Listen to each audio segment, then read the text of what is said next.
frozen to the sky. The summer was alive, going to the end of time. I can see تنوع الدراسة اللي كانت فيها حوار ما بين الأجيال أو ثلاثة جنراسيون.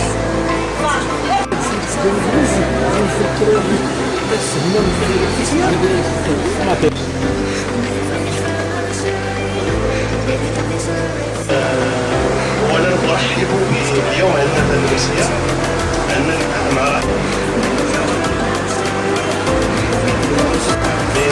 تقريبا منكم من الناحية البيداغوجية أيضا إذا مرحبا بالأستاذة عاطفة المجاهدين رئيس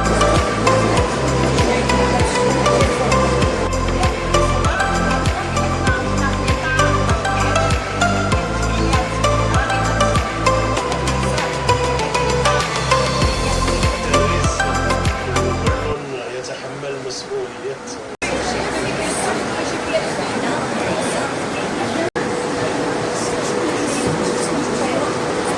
بداية أشكر السيد النقيب الأستاذ عزيز رويبح، وأشكر هيئة الرباط التي أتاحت لنا فرصة لقاء الحركة النسائية ورائدة الحركة النسائية، وأيضا لقاء مع الشابات اللواتي تطلعنا للمساواة ويواصلن المسير. فمرة أخرى أحيي الجميع، وأعتبر أن هذا اللقاء أتاح لنا فرصة أننا قدمنا المنجزات اللي ناضلنا من أجلها، واللي مازالت نناضلوا أننا ننالوا حقوقا أكثر، وأننا نواصل هذا النضال حتى تتحقق المساواة الكاملة بين النساء والرجال. وأحيي كل النساء المغربيات وأحيي كل الرجال المغاربة المناضلين من أجل المساواة ومن أجل الحقوق الإنسانية للنساء، لأن بهذه الحقوق سيتقدم المغرب، ولأنها حاجة مجتمعية وليست فقط حاجة للنساء.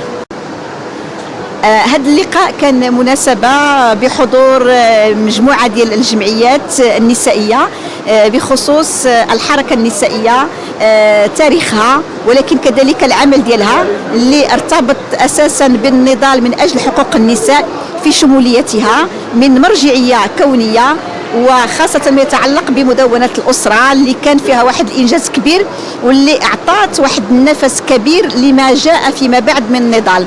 اليوم تبادلنا الآراء حول تاريخ هذه الحركة، ولكن حول كذلك التغيرات اللي عرفتها، انطلاقا من التغير ديال السياق، وكذلك انطلاقا من التغير ديال طريقة الاشتغال اللي غادي تعرفها أجيال أخرى وروافد لهذه الحركة.